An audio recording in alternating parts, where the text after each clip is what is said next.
नमस्कार, स्वागत है आपका हमारे YouTube चैनल में।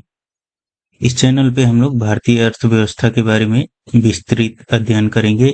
यह लगभग सभी एग्जामों के लिए इक्वली इम्पोर्टेंट है, चाहे वह वनडे हो या यूपीपीसीएस प्री का एग्जाम हो या एनटीपीसी, आरआरबी, जेई और एसएससी, सबके लिए यह इक्वली इम्पोर्टेंट है।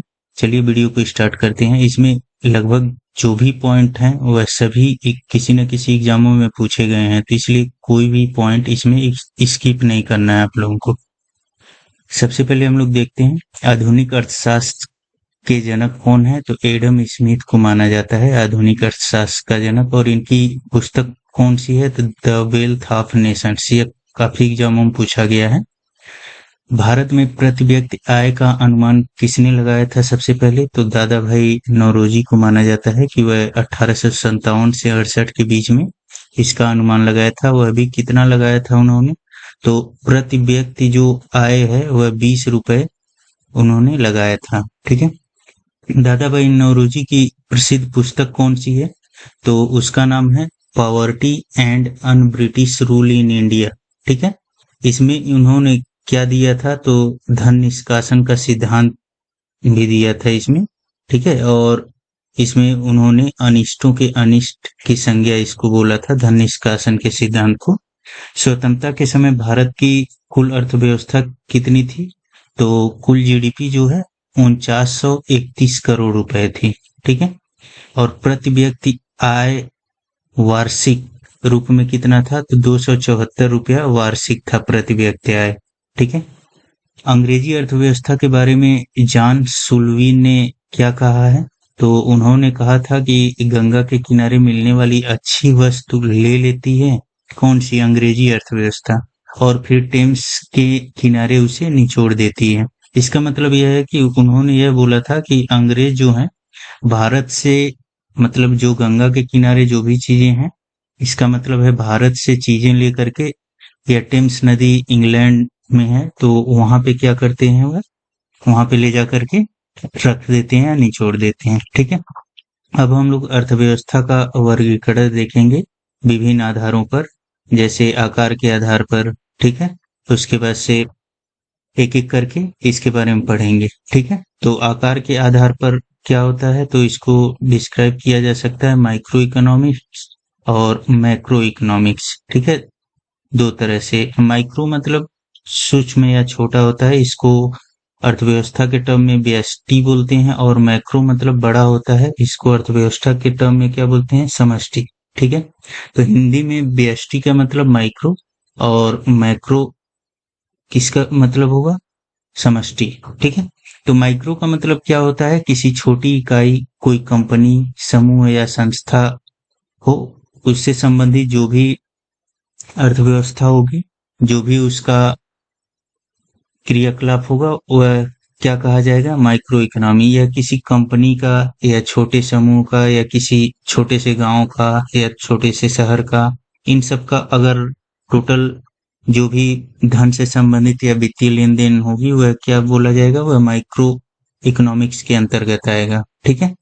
और मैक्रो इकोनॉमिक्स का मतलब क्या है, यह बहुत बड़े लेवल पर, जैसे किसी राज्य का देखा जाए, किसी बड़े से जिले का देखा जाए, देश का देखा जाए, दुनिया का देखा जाए, इन सब का जो भी वित्तीय लेन देन वगैरह होंगी, वह किसके अंतर्गत आएगा, मैक्रो इकोनॉमिक्स के अंतर्गत आएगा। इसमें जो है क्या क्या क्रियाविधि होती है, तो माइक्रो में उत्पादन, उपभोग या क्रय विक्रय, यह सब चीजें माइक्रो में देखी जाती हैं, जो व्यक्तिगत लेवल पर भी होती है और सामूहिक लेवल पर भी हो सकती है। लेकिन मैक्रो में सामूहिक लेवल पर ही देखा जाता है। जैसे राष्ट्रीय आय किसका होता है, किसी देश का होता है, राजकोषीय नीति किसी देश का, बजट किसी देश या किसी राज्य का भी होता है, गरीबी बेरोजगारी है किसी देश, किसी राष्ट्र या दुनिया का हो सकता है। ठीक है। तो मैक्रो का मतलब क्या है, किसी देश या दुनिया से संबंधित या किसी राज्य या किसी बहुत बड़े जिले से संबंधित चीजें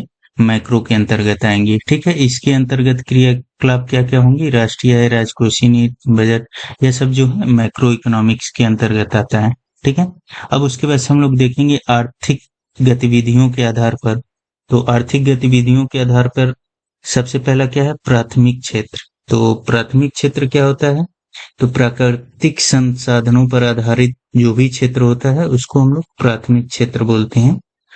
प्राकृतिक संसाधन कौन कौन से, जैसे कृषि हो गया, खनन, मत्स्य पालन, पशुपालन, वानिकी, यह जो है प्राथमिक सेक्टर है। ठीक है, मतलब यह सेक्टर जो है और किसी पे डिपेंड नहीं होता है। ठीक है, स्टार्टिंग इसी से होती है हर एक सेक्टर की। ठीक है, तो यह जो है प्राथमिक क्षेत्र इनको बोला जाता है, यह आप लोग याद रखेंगे। ठीक है, प्राथमिक सेक्टर किसे बोला जाता है।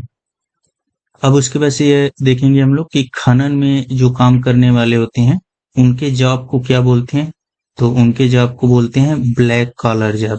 ठीक है, जो माइनिंग वगैरह में काम करते हैं उनके जॉब को ब्लैक कॉलर जॉब बोलते हैं। और प्राथमिक क्षेत्र के काम करने वाले श्रमिक का जॉब क्या बोला जाता है, रेड कॉलर जॉब बोला जाता है। जैसे यह कृषि, मत्स्य पालन, पशुपालन, वानिकी, ये सब कौन सा जॉब बोला जाएगा, तो इसको रेड कॉलर जॉब बोला जाएगा।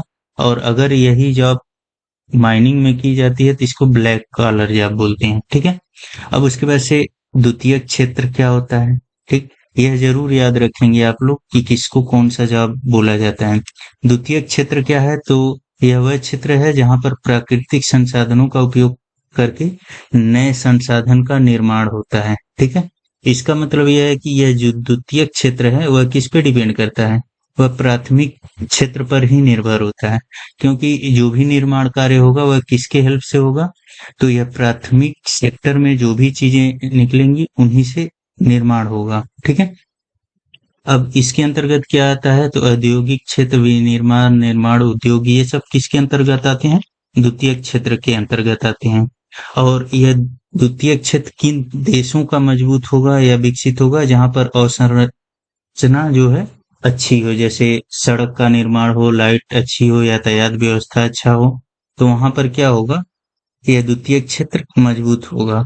और कोर उद्योग कौन कौन से होते हैं, तो विद्युत, इस्पात, फर्टिलाइजर, सीमेंट, कच्चा तेल, ये सब किस उद्योग को बोले जाते हैं, तो कोर उद्योग को बोले जाते हैं। इसमें जो श्रमिक होते हैं उनको क्या क्या बोलते हैं, तो उनमें तकनीकी कुशल श्रमिक के जॉब को क्या बोलते हैं, व्हाइट कॉलर जॉब बोलते हैं। ठीक है, मतलब द्वितीय क्षेत्र में जो तकनीकी रूप से कुशल श्रमिक होते हैं उनको जॉब को क्या बोलते हैं, व्हाइट कॉलर।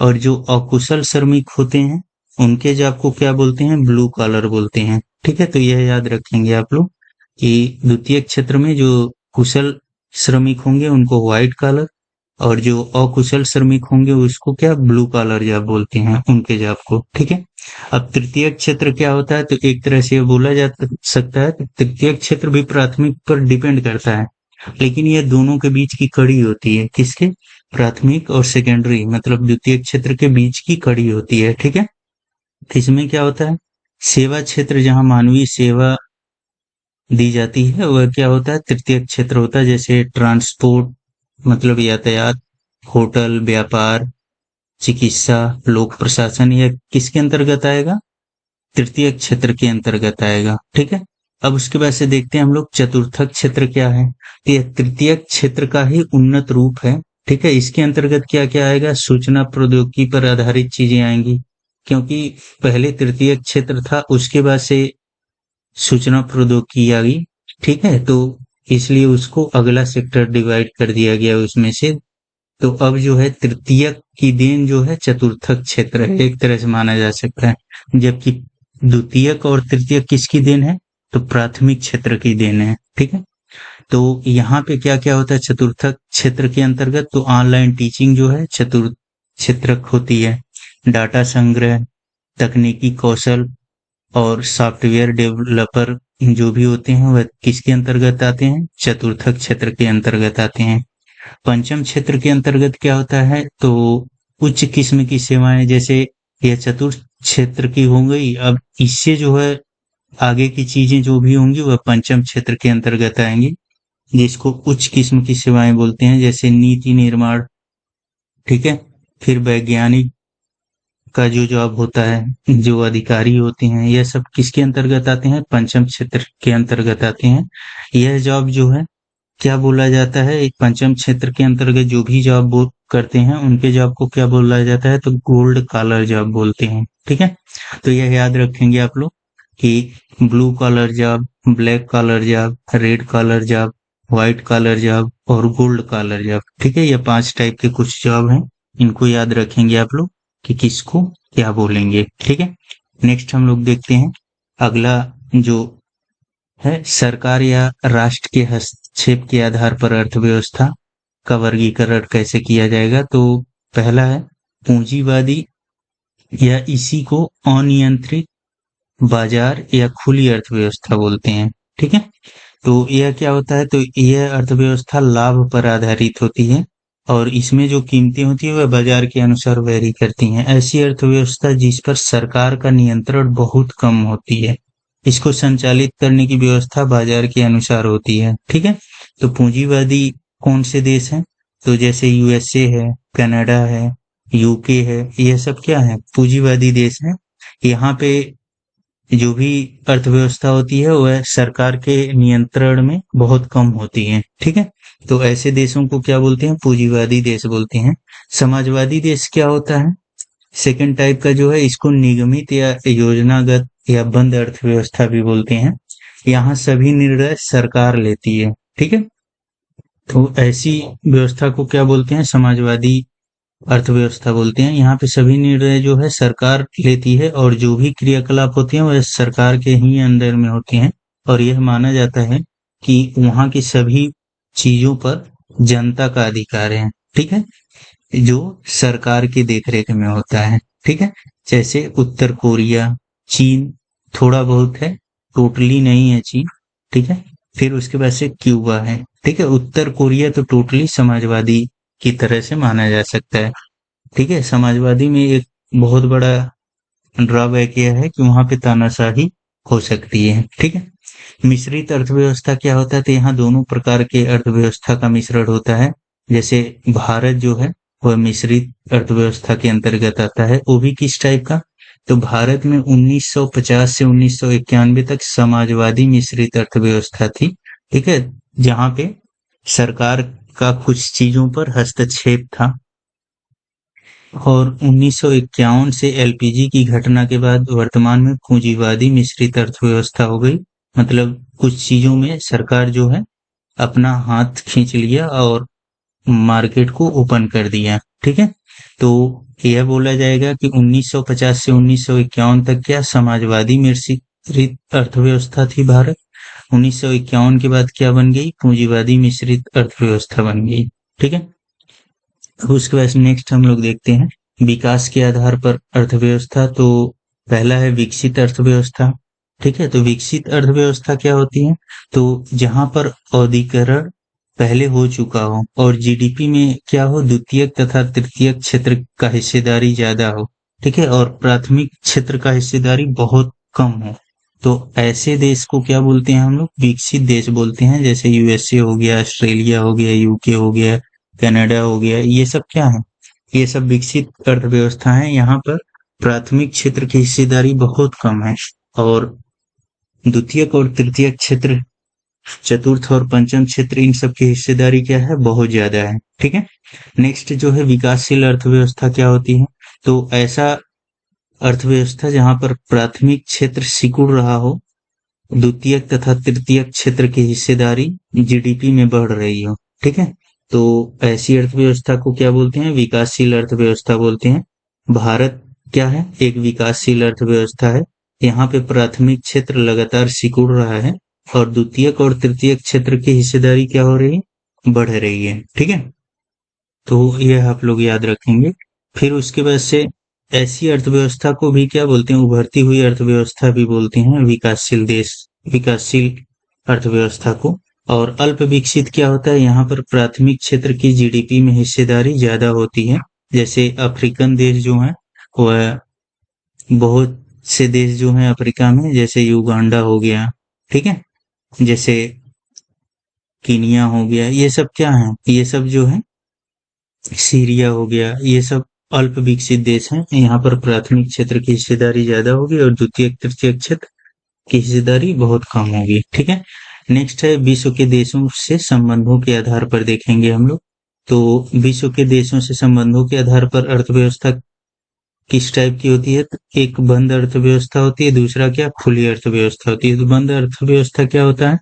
तो ऐसी अर्थव्यवस्था जहां पर निर्यात और आयात नहीं होता हो, उसे क्या बोलते हैं? बंद अर्थव्यवस्था बोलते हैं। जैसे उत्तर कोरिया हो गई, ठीक है। उत्तर कोरिया से आयात और निर्यात बंद है दुनिया के देशों का, तो इसलिए यह बंद अर्थव्यवस्था है। और खुली अर्थव्यवस्था क्या होती है? तो ऐसी अर्थव्यवस्था जहां पर आयात और निर्यात पर्याप्त रूप में होता है और उस पे कोई नियंत्रण नहीं होता है, ठीक है।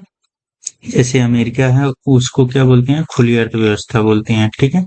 भारतीय अर्थव्यवस्था की कुछ विशेषताएं देख लेते हैं। तो भारतीय अर्थव्यवस्था विकासशील है क्योंकि उत्तरोत्तर प्रगति की ओर अग्रसर है। विकासशील देशों को तीसरी दुनिया के देश की उपमा दी जाती है। भारत की नियोजित अर्थव्यवस्था मिश्रित अर्थव्यवस्था पर आधारित है, जिसके तहत निजी और सार्वजनिक दोनों का सह अस्तित्व है। फोर्थ वर्ल्ड देश के अंतर्गत वे देश आते हैं जिनकी अर्थव्यवस्था ओपेक द्वारा पेट्रोल रेट वृद्धि करने पर प्रभावित होती है, और विकसित देशों को फर्स्ट वर्ल्ड की संज्ञा दी जाती है, ठीक है। यह याद रखेंगे आप लोग। आईएसओ 9000 मानक गुणवत्ता प्रबंधन के लिए है तथा आईएसओ 14000 मानक पर्यावरण प्रबंधन के लिए है। यह भी याद रखेंगे कि यह भारत से संबंधित है। आईएसओ 50001 ऊर्जा प्रबंधन के लिए तथा आईएसओ 31000 जोखिम प्रबंधन के लिए है, ठीक है। तो यह चीजें याद रखेंगे, यह एग्जामों में काफी बार पूछा गया है। नेक्स्ट अब हम लोग देखेंगे भारत के अंतर्गत बैंकिंग प्रणाली, ठीक है। इसके बारे में बढ़िया से अध्ययन करेंगे क्योंकि इससे हर एक एग्जाम में, कोई भी एग्जाम हो, एक या दो क्वेश्चन आता ही आता है, ठीक है। इसको बढ़िया से डिटेल में हम लोग अध्ययन करेंगे। भारत में सभी बैंकों का कर्ता धर्ता कौन है? तो भारतीय रिजर्व बैंक है। यही भारत में नोटों को जारी करता है, यही भारत में जो है सभी बैंकों का विनियमन करता है, ठीक है। तो सबसे पहले हम लोग भारतीय रिजर्व बैंक के ही बारे में पढ़ेंगे, उसके बाद से इसकी क्रियाविधि के बारे में पढ़ेंगे, इसके कार्य पढ़ेंगे, ठीक है।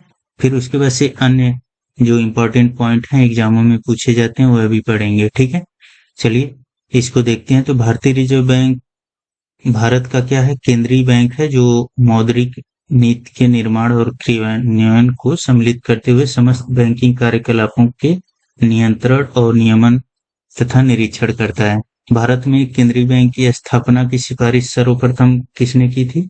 तो 1926 में हिल्टन यंग कमीशन या यंग हिल्टन कमीशन ने की थी। तो यह याद रखेंगे आप लोग कि केंद्रीय बैंक का स्थापना के लिए कौन सा कमीशन बना था?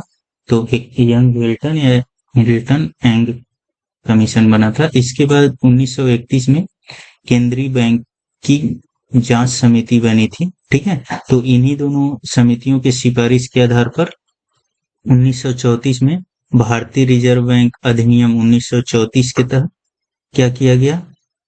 आरबीआई का या भारतीय रिजर्व बैंक का 1 अप्रैल 1935 को स्थापना किया गया था, ठीक है। 1 अप्रैल 1935 को भारतीय रिजर्व बैंक का स्थापना गया था किस अधिनियम के अंतर्गत? तो 1934 के अधिनियम के अंतर्गत। और कौन कौन सी समितियां इनके लिए बनी थी?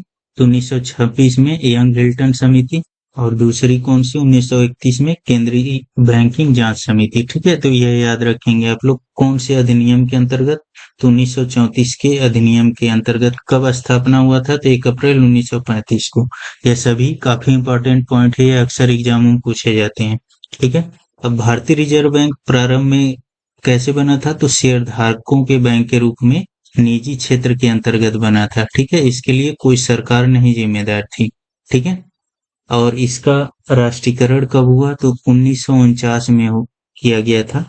और यह कौन से अधिनियम के तहत था? तो बैंकिंग विनियमन अधिनियम 1949 के तहत इसका राष्ट्रीयकरण किया गया था, ठीक है। अब भारत में कार्यरत व्यापारिक बैंक निम्न दो अधिनियमों के तहत संचालित होते हैं। तो पहला क्या है? तो भारतीय रिजर्व बैंक अधिनियम 1934 और बैंकिंग विनियमन अधिनियम 1949, ठीक है। और 2013 में भी 2013-14 में एक संशोधन अधिनियम आया था वह भी इसमें शामिल हो जाएगा। ठीक है। भारतीय रिजर्व बैंक का मुख्यालय कहाँ है? मुंबई में है। ठीक है। 1937 से पूर्व इसका मुख्यालय कहाँ था? तो कोलकाता में था। ठीक है। वर्तमान में कहाँ है? तो मुंबई में है। ठीक है। भारत में नोट निर्गमन का एकाधिकार भारतीय रिजर्व बैंक को ही प्राप्त है। भारत में 1 रुपए के नोट वित्त मंत्रालय द्वारा जारी किए जाते हैं और इस पे किसका हस्ताक्षर होता है? 1 रुपए के नोट पर जो हस्ताक्षर होता है वह वित्त सचिव का होता है। ठीक है। तो 1 रुपए के नोट और सिक्के दोनों जो है कौन जारी करता है? तो वित्त मंत्रालय जारी करता है। और अगर नोट है तो उस पे जो है हस्ताक्षर कौन करता है? तो वित्त सचिव करता है। ठीक है। लेकिन यह जो है जारी करने के बाद इसको यहाँ पे द्वारा जारी नहीं रहेगा। यहाँ पे जो है इसका वितरण कौन करता है? ठीक है। तो वह कौन करता है? भारतीय रिजर्व बैंक करता है। ठीक है। जारी कौन करता है?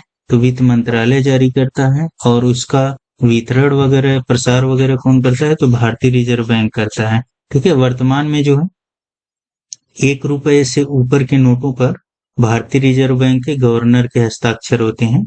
वर्तमान में भारत में 1 रुपए और 2 रुपए के नोटों का मुद्रण बंद कर दिया गया है। अभी भी सिक्के चल रहे हैं। ठीक है। नोटों को बंद किया गया है। रिजर्व बैंक का केंद्रीय निदेशक बोर्ड इसके कारोबार का पर्यवेक्षण करता है। इस बोर्ड के अंतर्गत 1 गवर्नर और 4 उप गवर्नर होते हैं। ठीक है। बोर्ड की 1 वर्ष में 6 बैठकें तथा प्रत्येक तिमाही में न्यूनतम 1 बैठक होनी चाहिए। इसका मतलब है वर्ष में जो है न्यूनतम 4 बैठकें होनी चाहिए, जबकि टोटल कितनी होती है? 6। न्यूनतम 4, मैक्सिमम क्या? 6। इसका मतलब है 2-2 महीने पे एक-एक बार बैठक हो जाती है। ठीक है। टोटल 6 बैठकें होती हैं 1 साल में, लेकिन तिमाही 1 बैठक करना अनिवार्य है। इसका मतलब है साल में टोटल 4 बैठक होना अनिवार्य है। ठीक है। लेकिन होती कितनी है वर्तमान में? तो टोटल 6 होती हैं। ठीक है। इस बोर्ड को रिजर्व बैंक के निरीक्षण का प्राथमिक अधिकार है। भारतीय रिजर्व बैंक के 27 क्षेत्रीय कार्यालय हैं, 4 उप कार्यालय हैं जिनमें अधिकांश राज्यों की राजधानियों में वह स्थित हैं। ठीक है। अब उसके वैसे भारत में आरबीआई जो है नोटों का निर्गमन कैसे करता है या नोटों की छपाई कैसे करता है? ठीक है। कुछ लोगों का कहना ऐसा होता है कि भारत सरकार क्यों नहीं बहुत सारे नोटों को छाप करके मार्केट में चला दे। तो ऐसा करने से क्या होगा कि लोगों के पास पैसे ज्यादा होंगे, जबकि देश में चीजों को और संसाधनों का उत्पादन उतना ही लिमिटेड रहेगा। तो लोगों के पास पैसा ज्यादा होगा तो लोग ज्यादा अमाउंट में चीजें खरीदने के लिए निकलेंगे। तो क्या होगा? चीजें कम रहेंगी, अमाउंट में ज्यादा लोग निकलेंगे चीजों को खरीदने के लिए, तो उसका रेट क्या हो जाएगा? बढ़ जाएगा। तो रेट बढ़ जाएगा तो फिर पैसे का कोई वैल्यू ही नहीं रह जाएगा।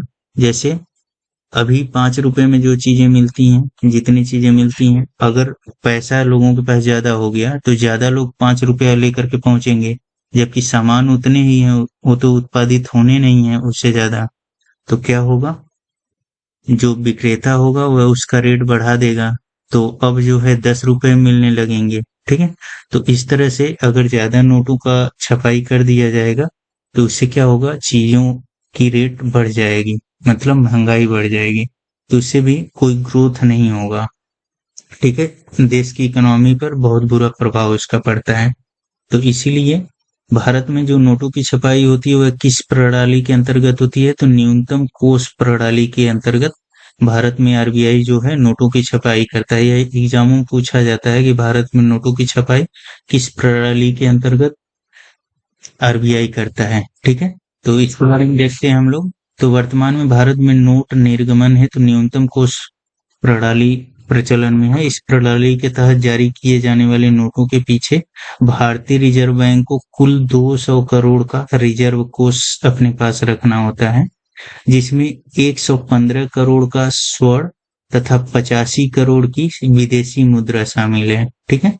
तो भारतीय रिजर्व बैंक नोटों की छपाई के लिए 200 करोड़ अपने पास रिजर्व कोष के रूप में रखती है, जिसमें यह याद रखेंगे आप लोग कि 115 करोड़ का स्वर्ण और 85 करोड़ की विदेशी मुद्रा शामिल रहती है। ठीक है। वर्तमान में प्रचलित न्यूनतम कोष प्रणाली को 1957 से अपनाया गया है। ठीक है। नेक्स्ट आरबीआई के कार्य हम लोग देखेंगे कि आरबीआई कौन कौन से कार्य करती है। आरबीआई का जो प्राथमिक कार्य है मौद्रिक नीति का संचालन करना है। इसके अंतर्गत यह मौद्रिक नीति तैयार करती है और उसकी निगरानी करती है।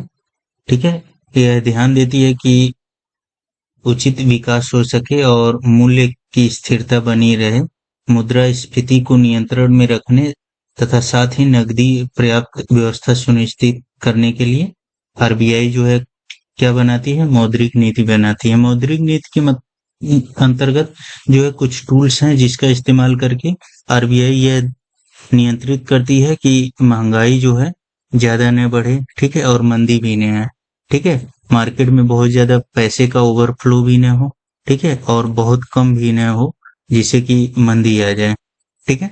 इसके मौद्रिक नीति के अंतर्गत कौन कौन से टूल आते हैं, तो जैसे सीआरआर हो गया, एसएलआर हो गया, बीआर हो गया, ट्रिपल आर हो गया, ओएमओ हो गया, ठीक है, यह सब क्या है, मौद्रिक नीति के टूल हैं, यह हम लोग आगे देखेंगे, ठीक है।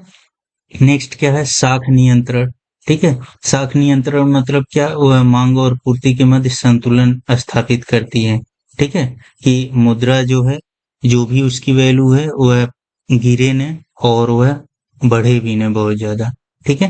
तो आरबीआई का जो काम होता है वह साख को नियंत्रित करना, मतलब मुद्रा की वैल्यू को बनाए रखना होता है, ठीक है। उसका काम साख सृजन का नहीं होता है, ये याद रखेंगे आप लोग। और साख सृजन का कार्य व्यापारिक बैंक करते हैं, यह याद रखेंगे आप लोग। आरबीआई जो है साख सृजन का काम नहीं करती है। साख सृजन का काम किसका होता है, तो व्यापारिक बैंक होते हैं उनका काम होता है, जैसे एसबीआई हो गया, पीएनबी हो गया, आईडीबीआई हो गया, आईसीआईसीआई हो गया, इन सब बैंकों का क्या काम है, साख सृजन का काम है, मतलब धन को सृजन करने का काम है, न कि आरबीआई का। आरबीआई का काम क्या है, इनका संतुलन बना के रखना, ठीक है। और मुद्रा जारी करने का काम कौन करता है, आरबीआई ही करता है मुद्रा जारी करने का काम। सभी नोटों का परिचालन और उसको जारी करने का, विनियमन करने का काम आरबीआई करता है, ठीक है। और अगर वो योग्य न हो, मतलब गंदे हो गए हो, कटे फटे हो, तो उनको क्या करता है, आरबीआई नष्ट कर देता है, ठीक है। उनकी डिजाइनिंग वगैरह का भी काम आरबीआई ही करता है, ठीक है। आरबीआई जो है, मैं पहले भी डिस्कस कर चुका हूँ कि सभी प्रकार के नोटों को जारी कौन करता है, आरबीआई करता है। उस पे जो है आरबीआई के गवर्नर का साइन होता है। लेकिन 1 रुपए के नोट और सिक्के कौन जारी करता है, तो वित्त मंत्रालय द्वारा जारी किया जाता है।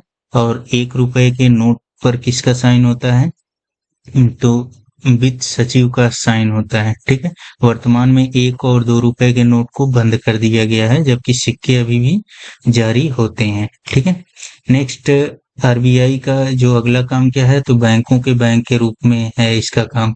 इसका मतलब क्या है कि अगर किसी बैंक को धन की जरूरत पड़ी तो वह किससे धन लेता है, आरबीआई से लेता है, ठीक है।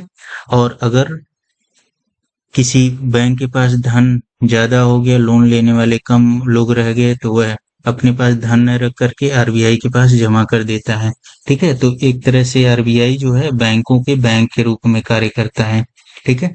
भारतीय बैंकिंग एवं वित्तीय व्यवस्था को विनियमित करना, ठीक है। आरबीआई का जो अगला काम है वह क्या है, कि वाणिज्यिक बैंकों के नियंत्रण, परिसंपत्ति की तरलता, शाखा विस्तार और लाइसेंस को जारी कौन करता है, तो भारतीय रिजर्व बैंक करता है। कोई बैंक की जो भी है लाइसेंस वगैरह वह कौन जारी करेगा, तो आरबीआई करता है, ठीक है। ताकि बैंकिंग व्यवस्था में लोगों को विश्वास बना रहे और जमाकर्ता के हितों की रक्षा का जिम्मेदारी किसकी होती है, आरबीआई की होती है, ठीक है।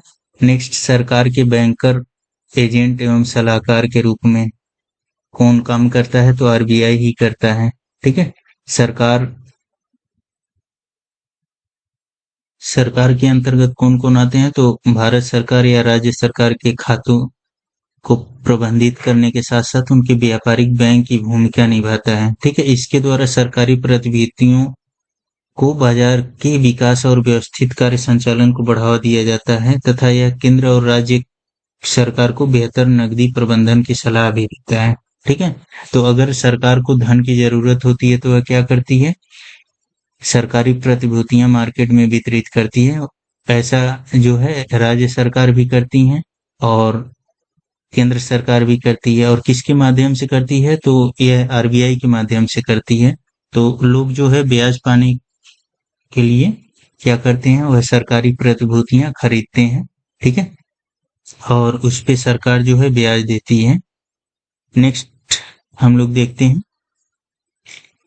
विदेशी मुद्रा भंडार का संरक्षण भी आरबीआई द्वारा ही किया जाता है, ठीक है।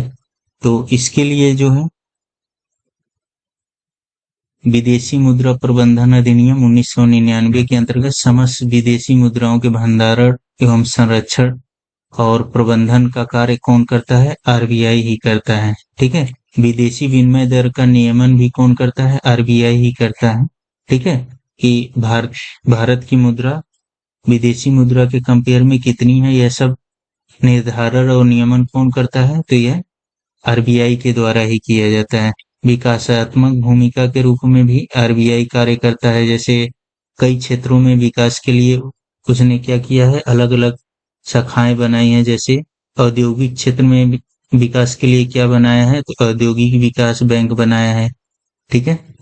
और भारतीय लघु उद्योग विकास बैंक किस सेक्टर में? लघु उद्योग के सेक्टर में। राष्ट्रीय कृषि और ग्रामीण विकास बैंक किस सेक्टर में? कृषि के लिए। आवास के लिए क्या? राष्ट्रीय आवासीय बैंक, ठीक है। तो यह डिफरेंट सेक्टर के लिए भी आरबीआई काम करता है, ठीक है। नेक्स्ट हम लोग देखेंगे मौद्रिक नीति के बारे में, जो एग्जाम के दृष्टिकोण से काफी इंपॉर्टेंट है, ठीक है। आरबीआई जो है मौद्रिक नीति के माध्यम से मार्केट में तरलता या रुपए की प्रवाह को नियंत्रित करता है, ठीक है, जिससे वह क्या कर सके?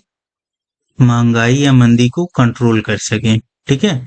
नहीं तो मार्केट में बहुत ज्यादा पैसा ओवरफ्लो हो जाए, नहीं मार्केट में महंगाई बढ़ जाए, नहीं मंदी आ जाए, ठीक है। इन सबको नियंत्रित करने के लिए आरबीआई के पास कौन कौन से टूल होते हैं? तो यह मौद्रिक नीति के अंतर्गत टूल होते हैं। मौद्रिक नीति कब जारी होता है? तो यह हर 2 महीने पर जारी होता है मौद्रिक नीति, ठीक है। और मौद्रिक नीति समिति की बैठक कितनी बार अनिवार्य होनी है एक साल में? तो 4 बार अनिवार्य रूप से होनी है, लेकिन वर्तमान में 6 बार होते हैं, ठीक है। कम से कम 3 महीने में एक बार मौद्रिक नीति समिति की बैठक होनी ही चाहिए, ठीक है। चलिए मौद्रिक नीति के उपकरण देखते हैं हम लोग। तो मौद्रिक नीति के अंतर्गत 2 टाइप के उपकरण हैं, जैसे मात्रात्मक उपकरण और दूसरा है गुणात्मक उपकरण, ठीक है। मात्रात्मक उपकरण के अंतर्गत क्या होता है? तो एक बैंक दर है जिसको बैंक रेट बोलते हैं, रेपो दर है, रेपो रेट बोलते हैं इसको, रिवर्स रेपो रेट है, ठीक है। यह याद रखेंगे आप लोग। इसको क्या बोलते हैं? इसको नीतिगत दरें बोलते हैं, ठीक है। बैंक दर, रेपो रेट और रिवर्स रेपो रेट, ठीक है। बी आर, आर आर और ट्रिपल आर, इसको क्या बोलते हैं? इनको नीतिगत दरें बोलते हैं, ठीक है। और नीतिगत अनुपात कौन कौन है? तो नगद आरक्षित अनुपात, सीआरआर, कैश रिजर्व रेशियो, फिर वैधानिक तरलता अनुपात, एसएलआर, फिर खुले बाजार की क्रियाएं, इसको ओएमओ बोलते हैं, ठीक है, ओपन मार्केट ऑपरेशन, ठीक है। कैश नगद आरक्षित अनुपात को कैश रिजर्व रेशियो, वैधानिक तरलता अनुपात को स्टैट्यूटरी लिक्विडिटी रेशियो और खुले बाजार की क्रियाएं को ओपन मार्केट ऑपरेशन, ठीक है। इनको ऐसे ही सबसे पहले तो आप लोग यही याद करिएगा, ठीक है, कि बी आर मतलब बैंक रेट, आर आर मतलब रेपो रेट, ट्रिपल आर मतलब reverse repo rate, C R R मतलब cash reserve ratio, S L R मतलब वैधानिक तरलता अनुपात या स्टैट्यूटरी लिक्विडिटी रेशियो, ओएमओ, ठीक है। तो यह याद रखेंगे आप लोग। यह नीतिगत दरें बोली जाती हैं और इसको नीतिगत अनुपात, यह अनुपात होता है और यह क्या होता है? यह दर होता है, ठीक है। अब उसके बाद से दूसरा टाइप क्या होता है? गुणात्मक उपकरण, जिनको क्या क्या होता है? सीमांत आवश्यकता, मार्जिनल रिक्वायरमेंट, साख राशनिंग, ठीक है। और नेक्स्ट क्या है? नैतिक प्रभाव। 3 टाइप का होता है, ठीक है। तो मेन फोकस हमारा किस पे रहेगा? मेन फोकस हमारा इन पे रहेगा, ठीक है। एग्जामों में इनसे ज्यादा क्वेश्चन पूछते हैं। तो इसमें तो यही पूछ लेता है कि मौद्रिक नीति के तहत आरबीआई के पास गुणात्मक उपकरण कौन कौन से होते हैं, तो उसके अंतर्गत यह टाइप अक्सर करके पूछता है और इसमें इसके अंदर से पूछ लेता है कि बी आर क्या होता है, आर आर क्या होता है, ट्रिपल आर क्या होता है, यह पूछ लेता है। कभी कभी तो फुल फॉर्म ही पूछ लेता है कि सी आर आर का मतलब क्या है या एस एल आर का मतलब क्या है या फुल फॉर्म क्या है। तो इनके बारे में हम लोग एक एक करके स्टडी करेंगे। चलिए, पहला है नगद आरक्षित अनुपात, ठीक है, सी आर जिसको शॉर्ट में बोलेंगे कैश रिजर्व रेशियो, ठीक है। पहले तो यही आप लोग याद रखेंगे, सी आर आर मतलब क्या होगा हिंदी में और इंग्लिश दोनों में याद रखना है, ठीक है। अब इसके बारे में हम लोग जानेंगे। तो बैंकों के पास जितना भी धन होता है उसको एनडीटीएल बोलते हैं, नेट डिमांड टाइम लायबिलिटी, ठीक है। उसका कुछ भाग आरबीआई के पास नगद जमा रखना होता है, ठीक है। तो बैंकों के पास जो भी धन होगा उसका कुछ पार्ट जो है वह आरबीआई के पास रखना होता है, ठीक है। किस लिए? तो इससे यह होता है कि उपभोक्ता के बीच बैंक के संबंध में क्या हो, सुरक्षा प्रदान हो, ठीक है। ऐसा यह ना हो कि वह किसी बैंक में पैसा जमा करते हैं तो इसका मतलब है वह बैंक जो है दिवालिया निकल जाए तुरंत, ठीक है। तो इस वजह से कुछ जो है धन बैंक आरबीआई के पास रखते हैं, वह क्या होता है तो उसको एनडीटीएल बोलते हैं। इसके अंतर्गत यह माना जाता है कि बैंक 14 दिन में अपनी वैल्यू क्या करेगी, कैलकुलेट करेगी और उसके अनुसार जो भी परसेंटेज आरबीआई डिसाइड किया गया रहेगा उतना परसेंट वह आरबीआई के पास जमा रखेगी, ठीक है। बैंक की जो भी वैल्यू वह हर 14 दिन में लगभग यह माना जाता है कि वह एनालाइज करता है, उसका कुछ परसेंटेज जितना आरबीआई डिसाइड किया रहता है उतना वह जमा करके रखती है, ठीक है। और इस पर आरबीआई बैंकों को कोई ब्याज नहीं देता है, ठीक है। इसका मतलब यह है कि जो भी धन बैंक आरबीआई के पास रखता है सिक्योरिटी के रूप में, इसको सिक्योरिटी के रूप में ही बोला जाता है कि उतना धन आरबीआई किसी बैंक से लेती ही लेती है, वह सिक्योरिटी मनी एक तरह से बोला जाता है, ठीक है। उस पे आरबीआई उसको ब्याज नहीं देती है। इसका मतलब एंड रिजल्ट यह माना जाता है कि सीआरआर की वजह से बैंकों को नुकसान ही होता है, ठीक है। सीआरआर जितना ज्यादा होगा बैंकों को उतना ही नुकसान होगा क्योंकि उस पे बैंक को कोई फायदा नहीं मिलता है, ठीक है। आरआरबी खुद इसका इस्तेमाल नहीं करती है, ठीक है। आरआरबी भी अपने पास इसको संभाल के ही रखती है। इसको क्या बोला जाता है तो यह दीर्घकालिक तरलता प्रबंधन उपाय होता है। मतलब इसमें सीआरआर में बहुत रेयर ही छेड़छाड़ की जाती है, इसको बहुत कम ही घटाया बढ़ाया जाता है क्योंकि यहाँ कैलकुलेशन वाली प्रॉब्लम होती है, ठीक है। ताकि हर बार अगर चेंज होगा तो हर बार एडजस्ट करने में काफी दिक्कत होती है, तो इसलिए इसको बहुत रेयर ही चेंज किया जाता है सीआरआर को, ठीक है। यह आरबीआई तय करती है कि सीआरआर कितना होगा, मतलब किसी बैंक को आरबीआई के पास कितना धन रखना है सीआरआर के रूप में वह आरबीआई डिसाइड करती है, ठीक है। इसके बारे में हर 2 महीने पर यह मौद्रिक नीति समिति डिसाइड करती है कि सीआरआर कितना होगा, लेकिन चेंज बहुत रेयर ही होता है, ठीक है। साल 2 साल या 4 साल में कभी चेंजिंग हो जाती है सीआरआर में, नहीं तो वह लगभग फिक्स ही होता है। तो यह याद रखेंगे आप लोग कि कोई बैंक आरबीआई के पास जितना धन नगद के रूप में जमा रखती है उसको सीआरआर बोलते हैं। और सीआरआर जो है कौन डिसाइड करता है तो आरबीआई डिसाइड करता है कि कितना वह किसी बैंक को देना होगा उसको एज ए सिक्योरिटी मनी, ठीक है। और इस पर कोई ब्याज नहीं मिलता है, आरबीआई भी इसका इस्तेमाल नहीं करती है, इसको दीर्घकालिक तरलता प्रबंधन करते हैं। यह एक तरह से क्या आरबीआई द्वारा तय किया जाता है। नेक्स्ट, वैधानिक तरलता अनुपात, इसको एसएलआर बोलते हैं, स्टैट्यूटरी लिक्विडिटी रेशियो, ठीक है। यह वह धन है जो बैंकों द्वारा अपने पास रखा जाता है, ठीक है। इतना धन बैंकों के पास हमेशा उपलब्ध रहना चाहिए, ठीक है। इसका भी इस्तेमाल बैंक कहीं और नहीं कर सकती, मतलब किसी को लोन देने के लिए नहीं कर सकती, ठीक है। यह धन बैंक जो है नगद के रूप में स्वर्ण सरकारी प्रतिभूतियों के रूप में हमेशा ही रखती है, ठीक है। तो मेनली बैंक क्या करते हैं, स्वर्ण के रूप में या सरकारी प्रतिभूतियों के रूप में ज्यादा रखते हैं, नगद के रूप में नहीं रखते हैं। क्यों? नगद पर उनको कोई फायदा नहीं मिलता है, जबकि स्वर्ण के रूप में अगर रखते हैं तो सोने का रेट बढ़ता है, तो इसका मतलब उसकी वैल्यू भी बढ़ेगी। और सरकारी प्रतिभूतियों के रूप में अगर रखेंगे तो उस पे आरबीआई से ब्याज मिलता रहता है, ठीक है। तो उतने वैल्यू की चीजें एसएलआर के रूप में बैंकों को अपने पास रखनी होती है, ठीक है। सीआरआर क्या होता है, तो कुछ धन आरबीआई के पास बैंक को रखना होता है, और एसएलआर क्या होता है, तो उतना धन जो है अपने पास खुद बैंक को रखना होता है। तो किस किस रूप में बैंक रख सकते हैं, तो नगद, स्वर्ण और सरकारी प्रतिभूतियों के रूप में। जबकि सीआरआर में क्या होता है, केवल नगद आरबीआई को देना पड़ता है, ठीक है। यह भी दीर्घकालिक तरलता प्रबंधन है, और बैंक को कितना रखना होता है वह भी आरबीआई द्वारा तय किया जाता है, ठीक है। यह मैं लास्ट में बताऊंगा कि वर्तमान में एसएलआर, सीआरआर, बीआर यह सब कितना है, ठीक है, वह मैं बता दूंगा। और यह हर 2 महीने पर चेंज होता रहता है, तो वह आप लोग हर 2 महीने पे जब भी मौद्रिक नीति समिति की बैठक होती है तो उसके बाद से वह जारी किया जाता है, ठीक है। यह एसएलआर, सीआरआर यह सब जारी किया जाता है। तो जब भी एग्जाम आप लोग देने जाइए तो उसके पहले एक बार चेक कर लिया करिए। और अक्सर एग्जामों में क्या पूछता है, तो अक्सर एग्जामों में अगर चेंज किया गया रहता है डेटा, तब एग्जामों में क्वेश्चन बनता है, ठीक है, कि यह कितना है। तो उसके बाद से नहीं तो वह इनके बारे में ही पूछ सकता है, अगर चेंजिंग ज्यादा नहीं की गई रहती है तो। नेक्स्ट है बैंक दर।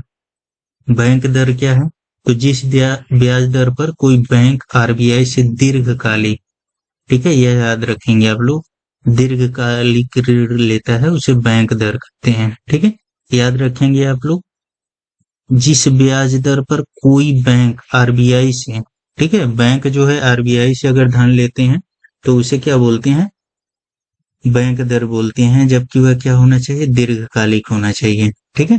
तो उसको बैंक दर बोलते हैं, और यह भी ज्यादा होता है अमाउंट में, ठीक है।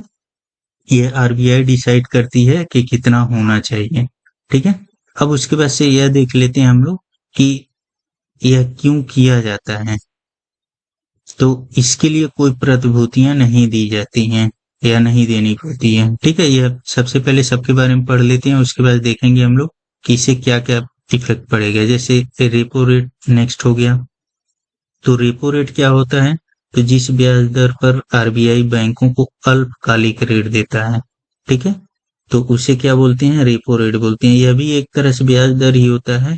आरबीआई जो है बैंकों को अल्पकालिक ऋण जिस ब्याज दर पर देगा, यह थोड़ा बैंक दर से कम होगा, ठीक है। क्योंकि इस पे जो है अगर कम टाइम का होगा तो इस पे रिस्क थोड़ा कम होगा, ठीक है। तो इसलिए इसका रेट थोड़ा कम होता है, इसके लिए सरकारी प्रतिभूतियां देनी होती हैं, ठीक है। तो यह याद रखेंगे आप लोग। रिवर्स रेपो रेट क्या होगा, तो जैसे रेपो रेट और बैंक रेट जैसे होता है, रेपो रेट होता है उसके उल्टा रिवर्स। रिवर्स का मतलब क्या, बैंक का धन अगर आरबीआई के पास है या आरबीआई को अगर पैसों की जरूरत है तो बैंकों से वह धन लेता है, तो उस पे वह क्या करेगा, ब्याज देगा। तो यह वह ब्याज दर है जो आरबीआई द्वारा बैंकों के जमा धन पर दिया जाता है, ठीक है। मतलब आरबीआई जिस दर पर बैंकों से धन लेती है उसे क्या बोलते हैं, रिवर्स रेपो रेट बोलते हैं। मतलब आरबीआई जो भी ब्याज दर देती है बैंकों को उनके जमा धन पर, उसको रिवर्स रेपो रेट बोलते हैं। रेपो रेट क्या होता है, बैंक जो है जो ब्याज दर पे आरबीआई से पैसे लेते हैं अल्पकालिक के लिए उसे रेपो रेट बोलते हैं, और दीर्घकालिक के लिए अगर लेती है कोई बैंक आरबीआई से तो उसको बैंक रेट बोलते हैं, ठीक है। यह ब्याज दर आरबीआई बैंकों को देता है, यह याद रखेंगे आप लोग। रिवर्स का मतलब क्या, आरबीआई जो है ब्याज देगा किसको, बैंकों को, उनके जमा धन पर, ठीक है। आरबीआई के पास जो भी धन जमा रहेगा बैंकों का उस पे, ठीक है। नेक्स्ट है खुले बाजार की क्रियाएं। ओएमओ बोलते हैं इसको, ओपन मार्केट ऑपरेशन, ठीक है। इसके अंतर्गत आरबीआई सरकारी प्रतिभूतियों की खरीद बिक्री करता है। इसमें बैंक तथा जनता दोनों शामिल हो सकते हैं, ठीक है। ओपन मार्केट का मतलब क्या है, इसमें बैंक और जनता दोनों शामिल हो सकते हैं, लेकिन बाकी सब जितनी भी टूल्स हैं उसमें केवल बैंक शामिल होंगे, यह याद रखना आप लोगों को, ठीक है। इसीलिए इसे खुले बाजार की क्रियाएं बोलते हैं, क्योंकि इसमें बैंक और जनता दोनों। अब उसके बाद से इसका मतलब क्या होगा, एक एक करके हम लोग समझते हैं कि इनको घटाने बढ़ाने से क्या इफेक्ट पड़ेगा, ठीक है। यह तो हमने बता दिया एक एक करके कि यह होता क्या है। अब इसको घटाने बढ़ाने से क्या इफेक्ट पड़ेगा वह हम लोग देखेंगे। तो सबसे पहले यह हम लोग समझते हैं कि अगर यह आरबीआई है और यहाँ बैंक है, ठीक है।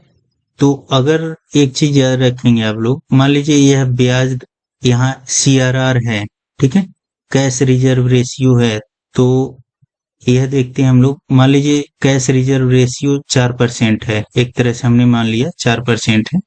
तो अगर 4% है तो इतना पैसा बैंकों को देना ही पड़ेगा, आरबीआई के पास सिक्योरिटी के रूप में रखना पड़ेगा।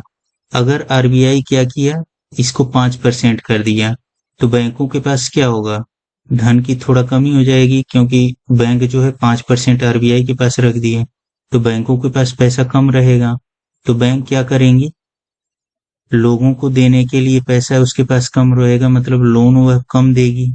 इसका मतलब ब्याज दर इस ये बैंक जो है बढ़ा देगी, तो लोग क्या करेंगे, कम पैसा लेंगे, और कम पैसा लेंगे तो कम कंपनियां या कोई भी चीज कोई भी काम स्टार्ट करेंगे यहाँ, ठीक है। क्योंकि मैक्सिमम कंपनियां क्या करती हैं, जब भी उनको कंपनी स्टार्ट करना होता है तो वह बैंकों से लोन लेती है। तो बैंक के पास पहले से पैसा कम था, इसलिए ब्याज दर वह बढ़ाएगी बैंक। तो उस कंडीशन में क्या होंगे, लोग या कंपनियां कम पैसा लेंगे वहां से। तो मार्केट में क्या होगा, जब कम पैसा आएगा यहाँ से, तो मार्केट में लोगों के पास कम पैसा जाएगा, तो कम लोग खरीदने पहुंचेंगे मार्केट में, तो चीजों का रेट क्या होगा, घट जाएगा, ठीक है।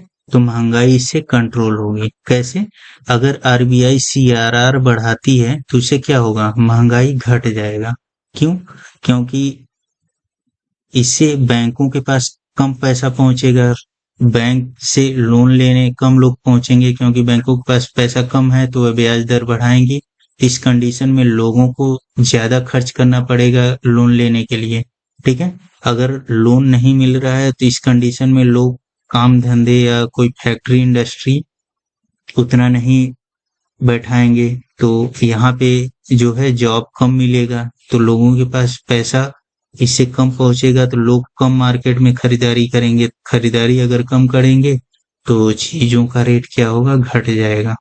लेकिन अगर यहीं पे सीआरआर आरबीआई जो है घटा दिया, 3% कर दिया, तो बैंक जो है आरबीआई को 3% बच देंगे, इसका मतलब बैंक के पास पैसा बच जाएगा। तो वह क्या करेगा, वह लोगों को खोजेगा लोन देने के लिए। तो इस केस में यह अपना बैंक दर क्या करेगा, बैंक जो है अपना ब्याज दर घटा देगा। तो लोग क्या करेंगे, ज्यादा धन लेंगे। लोग अगर ज्यादा धन लेंगे तो वह इंडस्ट्री नई नई बैठाएंगे, नई नई काम स्टार्ट करेंगे। तो इस केस में लोगों को रोजगार ज्यादा मिलेगा। तो लोगों के पास रोजगार ज्यादा मिलेगा तो उनके पास पैसे ज्यादा आएंगे, तो हम मार्केट में खरीदारी करने जाएंगे। खरीदारी करेंगे तो इस केस में क्या होगा, चीजों का रेट बढ़ जाएगा, ठीक है, मतलब महंगाई बढ़ेगी, ठीक है। तो अगर मंदी का कंडीशन है तो उस कंडीशन में आरबीआई क्या करेगा, सीआरआर को घटा देगा। और अगर महंगाई का कंडीशन है तो उस केस में क्या करेगा, आरबीआई जो है सीआरआर को बढ़ा देगा, ठीक है। यह चीज आप लोग ध्यान देंगे। आरबीआई जब क्या करेगा, सीआरआर अगर बढ़ाता है, ठीक है, कब बढ़ाएगा, जब मार्केट में क्या हो, महंगाई हो, ठीक है।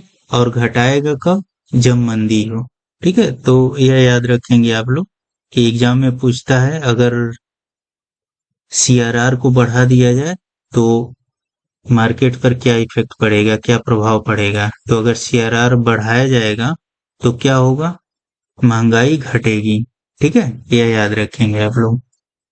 और अगर सीआरआर क्या किया जाएगा, घटाया जाएगा, तो इसका मतलब महंगाई बढ़ेगी, ठीक है। और मंदी पर क्या इफेक्ट पड़ेगा? तो अगर सीआरआर बढ़ रहा है तो मंदी घटेगी, यह याद रखेंगे आप लोग। नेक्स्ट, सेम चीजें एसएलआर के साथ भी होती है। ठीक है, एसएलआर वर्तमान में 17-18% के आसपास है। यह मैं एक्यूरेट डेटा आप लोगों को प्रोवाइड कर दूंगा कि इधर चेंजिंग के बाद कितना हुआ है। ठीक है, यह भी यही है कि एसएलआर अगर सपोज करिए बढ़ाया जा रहा है तो बैंक के पास पैसे कम पहुंचेंगे, क्योंकि बैंक जो एसएलआर अगर बढ़ा दिया गया तो बैंक को कुछ उतना धन अपने पास रखना होगा, मतलब बैंक के पास कम पैसे बचेंगे कि वह लोगों को दे सके। ठीक है, अगर लोगों के पास पैसे कम पहुंचेंगे तो कम इंडस्ट्रीज और फैक्ट्री स्थापित होगी। इस केस में लोगों को रोजगार कम मिलेगा, और लोगों को रोजगार अगर कम मिलेगा तो ऐसे केस में क्या होगा? ऐसे केस में लोगों के पास पैसे की कमी आएगी और वह मार्केट में कम पहुंचेंगे। ठीक है, तो मार्केट में अगर कम पहुंचेंगे तो इसका मतलब है यहाँ पे महंगाई जो है नियंत्रित हो जाएगी। ठीक है, तो महंगाई को नियंत्रित करने के लिए एसएलआर को क्या किया जाता है? बढ़ा दिया जाता है। ऐसे ही सीआरआर को भी बढ़ा दिया जाता है महंगाई को नियंत्रित करने के लिए। और मंदी के कंडीशन में क्या किया जाता है?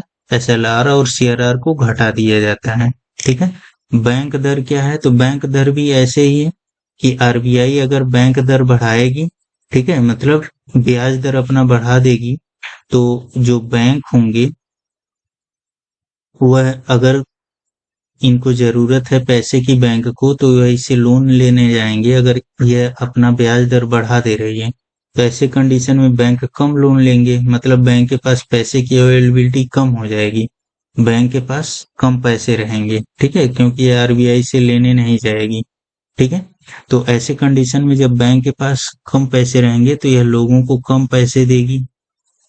ठीक है, लोन के तौर पे, या फिर अपना यह ब्याज दर बढ़ा देगी तो लोग कम पैसे लेंगे बैंकों से लोन में। ठीक है, तो ऐसे कंडीशन में कम इंडस्ट्रीज फैक्ट्री लगेंगी तो लोगों को रोजगार कम मिलेगा। ठीक है, और रोजगार कम मिलेगा तो लोग खरीदारी करने कम पहुंचेंगे, तो अगर महंगाई का कंडीशन है तो वह नियंत्रित होगा। ठीक है, और आरबीआई अगर बैंक दर क्या करेगी? घटा देगी, तो बैंक क्या करेंगे? कम ब्याज दर होने की वजह से ज्यादा पैसे लेंगे और अपना यह बैंक जो है अपना ब्याज दर घटा देंगे, तो लोग जो है इससे पैसे लेंगे और फिर ज्यादा ज्यादा इंडस्ट्रीज और फैक्ट्री लगाएंगे तो लोगों को रोजगार मिलेगा, और उससे क्या होगा? लोग खरीदारी करेंगे तो उससे क्या होगा? चीजों का रेट बढ़ेगा, महंगाई बढ़ेगी, और अगर मंदी का कंडीशन है तो उसमें सुधार होगा। ठीक है, तो ऐसे करके आप लोग याद रखेंगे। यही सेम जो है रेपो रेट के लिए भी है। ठीक है, तो सीआरआर, एसएलआर, बीआर, आरआर, ठीक है, ये सभी एक ही चीज पे, एक ही पैटर्न पे काम करता है। ठीक है, अगर इनको बढ़ाया जाएगा, ठीक है, तो क्या होगा? महंगाई कम होगी, महंगाई कम होगी। ठीक है, अगर यह बढ़ेगा तो महंगाई क्या होगा? कम होगा। ठीक है, और अगर इनको घटाया जाएगा, ठीक है, तो महंगाई क्या होगा? बढ़ेगा। ठीक है, यह याद रखेंगे आप। और मंदी पर क्या इफेक्ट पड़ेगा? अगर यह बढ़ाया गया तो मंदी बढ़ेगी। ठीक है, और अगर यह घटाया गया तो मंदी क्या होगी? घटेगी। ठीक है, तो यह जो है डायरेक्टली प्रोपोर्शनल होती है मंदी और क्या? ये सीआरआर, एसएलआर, आरआर और ट्रिपल आर भी ऐसे ही होता है, ऐसे ही काम करता है। ठीक है, महंगाई और मंदी। ठीक है, ये तो ये याद रखेंगे आप लोग, यह सारे टूल जो हैं महंगाई और मंदी को नियंत्रित करने के लिए ही यूज किए जाते हैं। ठीक है, तो मंदी पे बहुत रेयर इसका इफेक्ट पड़ता है, जबकि महंगाई पे डायरेक्ट इससे इफेक्ट पड़ता है। ठीक है, और यह जो है यह जो भी टूल है यह संगठित क्षेत्र पर डायरेक्ट रोल प्ले करती है। ठीक है, जबकि असंगठित क्षेत्र पर थोड़ा कम इफेक्ट पड़ता है। ठीक है, नेक्स्ट, रिवर्स रेपो रेट भी ऐसे ही पैटर्न पर काम करती है। अगर उसको बढ़ाया गया तो क्या होगा? मंदी जो महंगाई होगी वह नियंत्रित होगी, और अगर घटाया गया तो महंगाई बढ़ेगी। ठीक है, मंदी पर क्या होगा, अगर बढ़ाया गया तो मंदी और बढ़ जाएगी, और घटाया गया तो मंदी और घट जाएगी। ठीक है, तो यह इफेक्ट पड़ेगा। लेकिन खुले बाजार की नीति, ओएमओ का मतलब क्या होता है? ओएमओ जो है, ओएमओ का मतलब क्या होता है कि जैसे सरकारी प्रतिभूतियां होती हैं, ठीक है, सरकारी प्रतिभूतियां, प्रतिभूतियां का मतलब क्या है कि एक पत्र या एक रसीद बनाई जाती है, ठीक है, वह दिया जाता है लोगों को, और यह बोला जाता है कि यह इतने हजार लाख या करोड़ का है। ठीक है, इस पे गवर्नमेंट जो है इतना ब्याज पर ईयर देगी। ठीक है, इस तरह से। या फिर एक दूसरा तरीका होता है कि यह बोला जाता है कि यह जो है, सपोज करिए 80 लाख का है, और जब इसका टाइम पीरियड पूरा होगा तो आपको 1 करोड़ मिलेगा इसके। ठीक है, तो इस तरह से दिया जाता है। यह इस, या ऐसे करके समझ सकते हैं आप लोग कि यह 1 करोड़ की वैल्यू है, और इसके लिए क्या करना होता है, इसे 80 लाख में खरीदना होता है। टाइम पूरा होने के बाद 1 करोड़ आपको मिलेगा। ठीक है, या फिर 1 करोड़ की पत्र लिया जाता है, सरकारी प्रतिभूतियां, और उस पे जो है सरकार वार्षिक के तौर पे या छमाही के तौर पे ब्याज तय कर देती है कि उतना ब्याज वह वार्षिक रूप में इतने साल तक देगी। ठीक है, अब उसके बाद से इस ओएमओ को की जरूरत क्यों होती है? तो जब भी सरकार या फिर राज्य सरकार या केंद्र सरकार को पैसों की जरूरत होती है, तो आरबीआई से पैसे मांगने पहुंचती है। तो अगर आरबीआई के पास है पैसे तब तो ठीक, नहीं तो वह आरबीआई क्या करता है, ओपन मार्केट ऑपरेशन के थ्रू पैसे इकट्ठा करता है, मार्केट में सरकारी प्रतिभूतियां जारी करता है, ताकि लोगों से पैसे उसके पास आ जाएं और वह सरकार को दे दें। ठीक है, या दूसरा एक और इसमें होता है कि अगर महंगाई को नियंत्रित करना हो तब भी यह प्रक्रिया अपनाया जाता है। महंगाई कब होती है? जब मार्केट में पैसों की अधिकता हो जाए। पैसों की अधिकता अगर मार्केट में रहेगी तो उस कंडीशन में लोग ज्यादा खरीदारी करते हैं और चीजों का रेट बढ़ जाता है। तो ऐसे कंडीशन में क्या किया जाता है कि पैसों को आरबीआई सोख लेती है। किस माध्यम से? इस ओएमओ के माध्यम से, ओपन मार्केट ऑपरेशन के माध्यम से।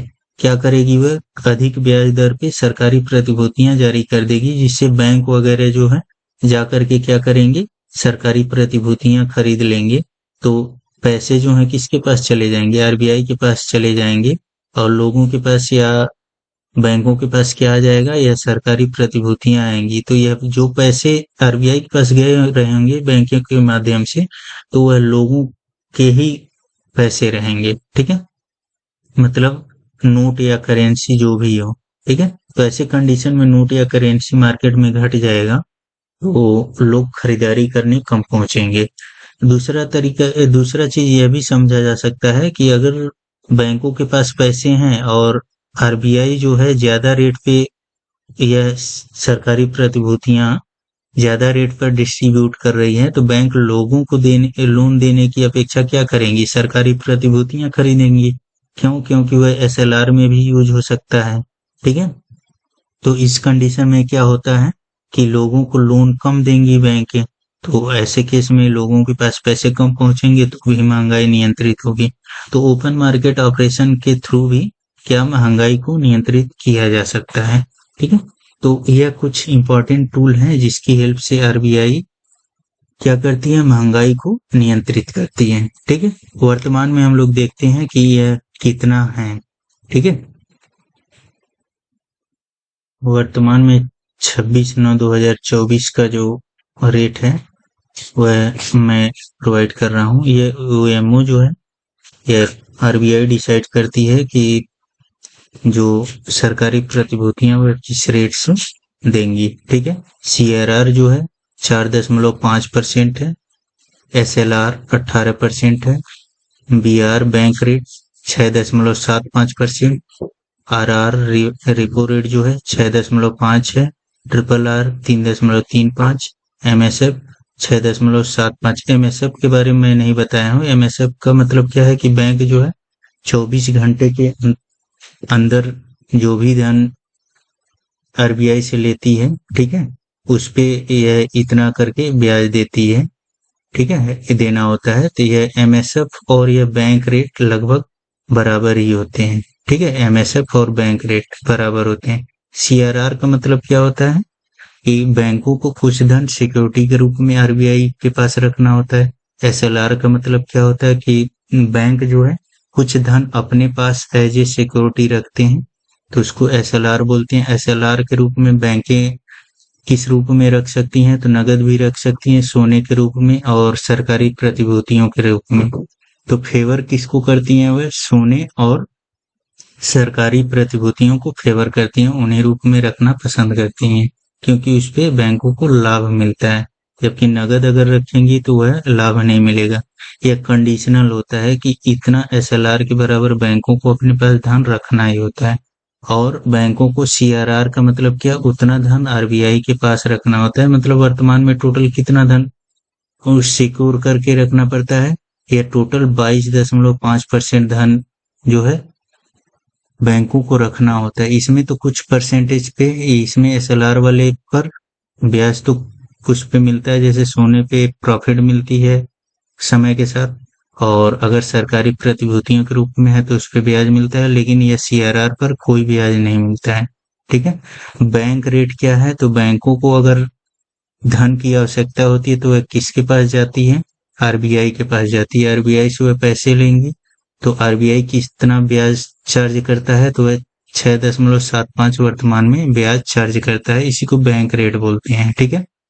रेपो रेट का मतलब क्या है, यह बैंक रेट दीर्घकालिक ऋण के लिए है, कि बैंकों को दीर्घकालिक अगर ऋण चाहिए तो इस रेट से वह आरबीआई से पैसे लेते हैं।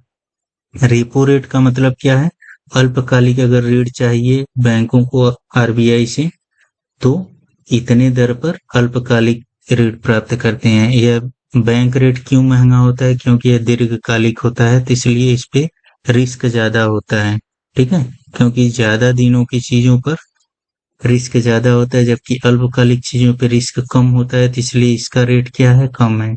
ट्रिपल आर का मतलब क्या है कि आरबीआई जितना भी ब्याज देता है बैंकों को, अगर बैंक के पास पैसे अधिक हैं तो आरबीआई के पास जमा कर देगी, क्योंकि अगर लोगों को लोन न लेना हो तो बैंक अगर अपने पास धन रखेंगे तो उस पर तो उनको कोई प्रॉफिट मिलना नहीं है, तो वह क्या करेगी, पैसे को आरबीआई के पास जमा कर देगी या सिक्योरिटी सरकारी प्रतिभूतियां खरीद लेंगी, तो उस पे जो ब्याज मिलता है वह आरबीआई देता है। तो एक तो ओएमओ के माध्यम से सरकारी प्रतिभूतियां बैंक प्राप्त करती हैं, दूसरा ट्रिपल आर के माध्यम से कि बैंक जो है धन जमा कर दी तो आरबीआई उस पे कितना ब्याज देगा, 3.35% जो है आरबीआई ब्याज देगा उस पे, ठीक है। तो इसको रिवर्स रेपो रेट बोलते हैं, क्योंकि रिवर्स रूप में ब्याज दिया जा रहा है आरबीआई द्वारा, ठीक है। और ये एमएसएफ क्या है, तो यह बहुत अल्पकालिक, मतलब 24 घंटे या एक दिन के लिए अगर बैंकों को धन की आवश्यकता है तो वह आरबीआई से जा करके लोन लेगा, ठीक है। उस पे आरबीआई कितना परसेंट चार्ज करती है, तो उस पे आरबीआई 6.75 इसी के बराबर चार्ज करती है, ठीक है। तो इसको एमएसएफ बोलते हैं। और एमएसएफ कितना लिया जा सकता है, तो जो भी एसएलआर है उसके लगभग 1% के आसपास एमएसएफ लिया जा सकता है, ठीक है। तत्काल में ऋण अगर बैंकों को आवश्यकता है, ठीक है, तो उसके लिए आरबीआई से 24 घंटे के अंतर्गत इस रेट पर धन प्राप्त करेगी। एमएसएफ के बारे में अभी आगे भी मैं डिस्कस करूंगा। इस वीडियो में इतना ही। वीडियो को आप लोग लाइक करें, शेयर करें और चैनल को सब्सक्राइब कर लें। धन्यवाद। नेक्स्ट पार्ट जो है जल्दी आएगा। धन्यवाद।